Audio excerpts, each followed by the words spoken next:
नहीं चाहते कभी हम लोग इस तरह से बटे हुए दिखाई दे एक दूसरे के विरोध में, क्योंकि हमारी लड़ाई उनसे नहीं है, तो हमने अपना कार्यक्रम पीछे ले लिया। तमाम तरह की आलोचना की गई कि डर गए, वैसे डरते बरते तो भैया हम किसी से नहीं, हम इस सरकार से नहीं डरते। आप लोग तो ना सत्ता में ना विपक्ष में, आप समझो आपसे तो क्या करेंगे।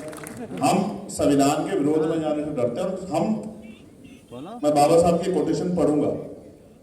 जब पूना पैक्ट हो रहा था, बाबा साहब ने कहा था, उनको समझाया गया, मनाया गया, डरा गया, तो बाबा साहब ने कहा आप मुझे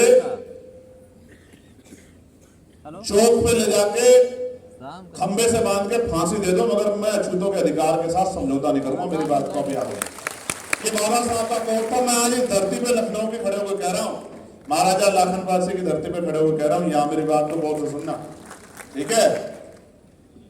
मैं एक बार मरूंगा, बार बार नहीं मरूंगा, और किसी सुख के लिए राजनीति नहीं कर रहा हूं। मेरी बात को अच्छी तरह से याद रखना।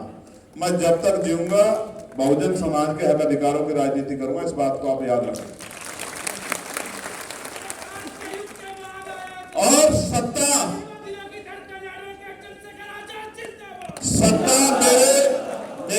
मेरे जेब में नहीं है। अगर सत्ता मेरे जेब में होती या मुझे व्यक्तिगत कहीं से सत्ता लानी पड़ती, तो अगर मुझे हजारों लोगों के ऊपर से भी गुजरना पड़ता, तो मैं सत्ता लाके आपके पैरों में रख देता। ये लोकतंत्र है।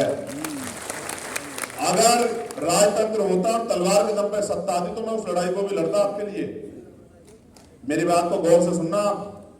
लेकिन क्योंकि ये लोकतंत्र है और कलम से और वोट से शक्ति मिलेगी, इसलिए ये लड़ाई में जब तक आप अपना किरदार अदा नहीं करोगे, अपना रोल अदा नहीं करोगे, अपनी जिम्मेदारी नहीं उठाओगे, तब तक इस लड़ाई को हम लोग नहीं जीत सकते।